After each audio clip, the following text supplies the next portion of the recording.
Just a quick one. Joseph is here from Jetwash. So I had this video about the twin lance and how good is it to use it on the job. So basically you can turn up down the pressure on this one. See, it's full pressure. Doing cleaning. You blast all the shit on the wall, yeah? And you can open it.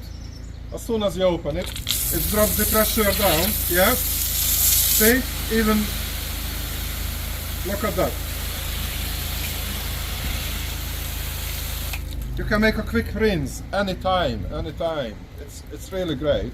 Same principle with the fan nozzle. When you're just washing the dirt off on the end and you blast something on the wall or something, it's far better when you take off the pressure a bit, yeah? And it's far more easy to rinse it down. Very simple. If you have two twin lances, you can get any job done anytime.